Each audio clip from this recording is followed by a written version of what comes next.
Salut les huilistes, ici David Mitril, membre de la team Utopia Rainbow. J'espère que vous allez bien et bienvenue pour ce 7e numéro de NSL. Alors, vidéo un peu particulière puisqu'aujourd'hui on ne va pas traiter d'une seule carte mais bien de plusieurs cartes. L'actualité chez Konami étant très chargée la semaine dernière, petite session de rattrapage pour ceux qui ne sont pas au courant. Donc aujourd'hui on va parler du support Marine 16 qui va apparaître dans Chaos Impact. Donc Chaos Impact qui, je rappelle, l'extension principale qui sortira en juillet au Japon et en octobre chez nous en TCG.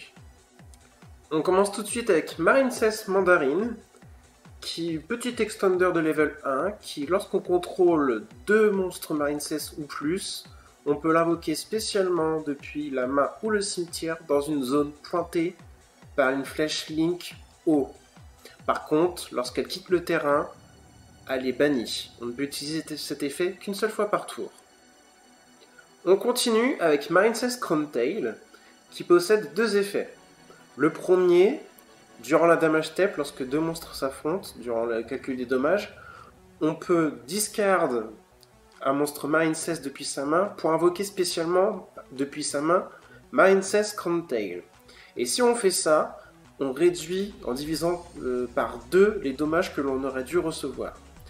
Deuxième effet, si un monstre de l'adversaire attaque, on peut bannir depuis le cimetière Marine 16 Crown Tail, et dans ces cas-là, on regarde la totalité des classifications liens de monstres Link Marine 16 que l'on possède dans notre cimetière, et dans ces cas-là, on annule tout dommage qu'on devrait recevoir s'ils sont égaux ou inférieurs à ce Link Rating x 1000.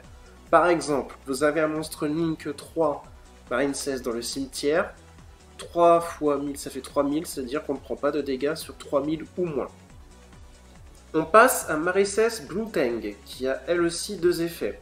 Le premier effet, lorsqu'elle est invoquée normalement ou spécialement, on peut envoyer un monstre Marine 16 depuis notre deck au cimetière.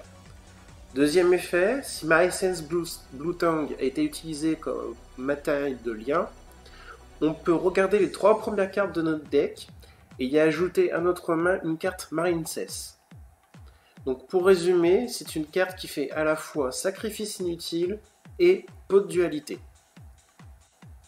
Les monstres liens à présent. Donc nous avons la Marine 16 Crystal Heart, Link 2, qui requiert 2 monstres hauts.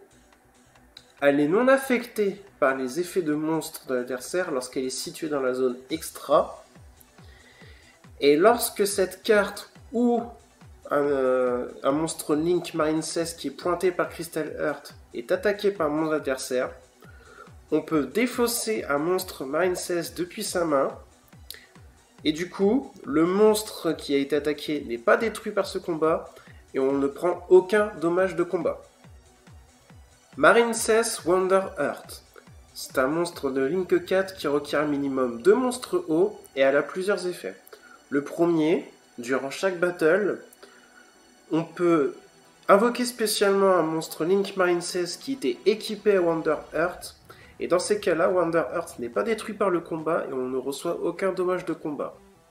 Deuxième effet, à la end phase, tous les monstres qui ont été invoqués spécialement par Wonder Heart se rééquipent à Wonder Heart. Troisième effet, si jamais votre adversaire envoie Marine 16 Wonder Heart au cimetière par une de ces cartes, on peut invoquer spécialement depuis le cimetière un monstre Link Marine 16 de Link 3 ou moins. On finit les links avec Marine 16 Sea Angel. Alors Marine 16 Sea Angel, c'est une petite Link 1 qui ne demande qu'un monstre Marine 16 de level 4 ou moins. On ne peut l'invoquer qu'une seule fois par tour. Et si on l'invoque, on peut ajouter de notre deck à notre main une magie Marine 16. C'est un peu le Phalanx Salamangreat, mais version Marine 16. Donc, voici pour l'instant la seule et unique magie Marine 16. Marine 16 Battle Ocean. C'est une magie de terrain qui possède plusieurs effets. Déjà d'une, elle augmente de 200 points d'attaque tous les monstres Marine 16 que l'on possède sur le terrain. Elle augmente aussi de 600 points d'attaque nos monstres Marine 16 pour chaque Marine 16 qui sont équipés. Autre effet, lorsqu'on invoque un monstre dans la zone extra En utilisant Marine 16 Crystal Heart, le monstre de la zone extra est non affecté par les effets de carte de l'adversaire.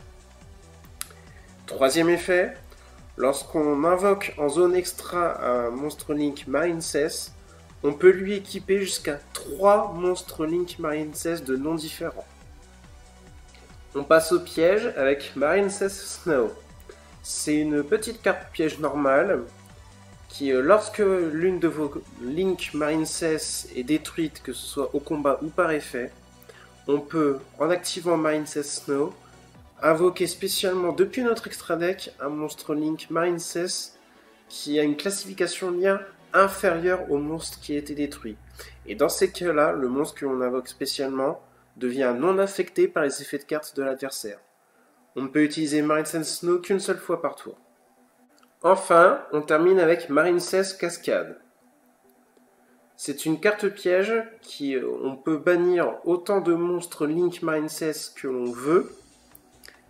Ensuite, on cible un de nos monstres Marine 16 et ce monstre Marine 16 gagne un montant d'attaque équivalent au Link Rating, donc classification lien des monstres que l'on a bannis, multiplié par 300.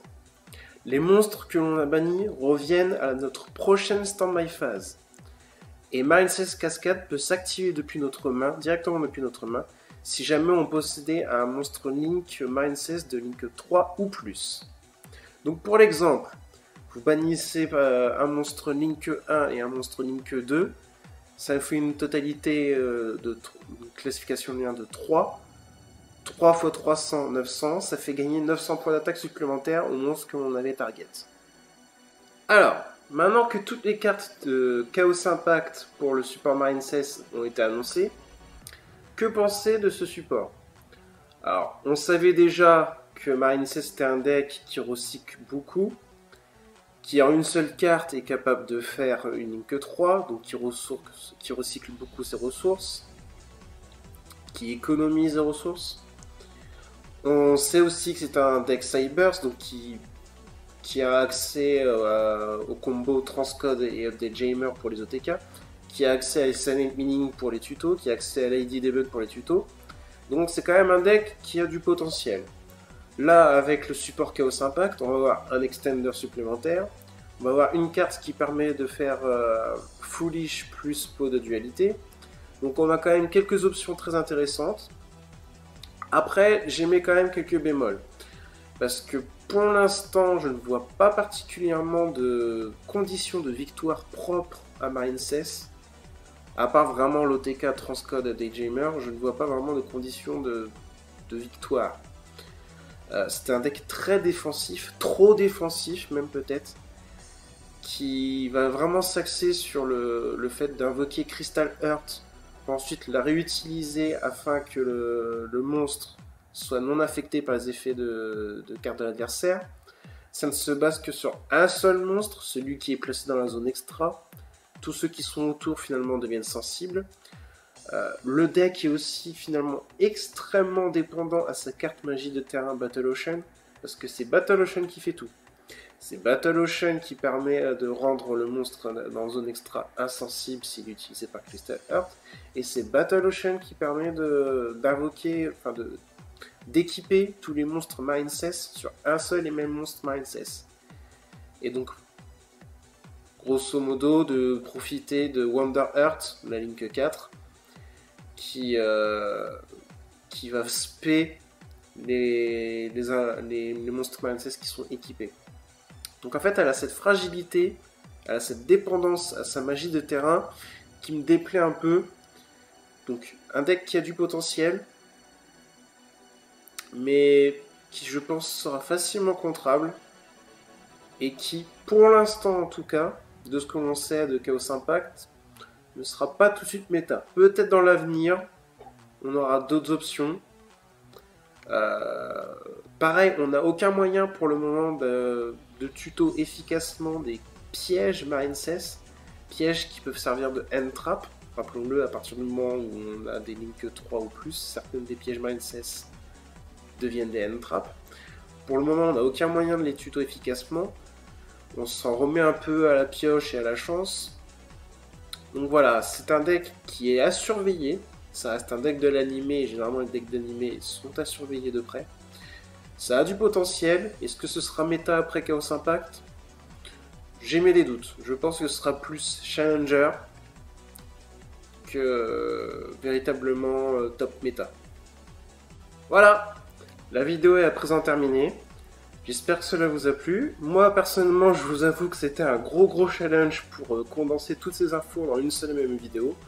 Donc si jamais ça vous a plu, que vous avez des remarques à faire, n'hésitez pas à laisser un petit pouce bleu, n'hésitez pas à laisser un commentaire. Et je vous dis à la prochaine. Ciao les Yugistes!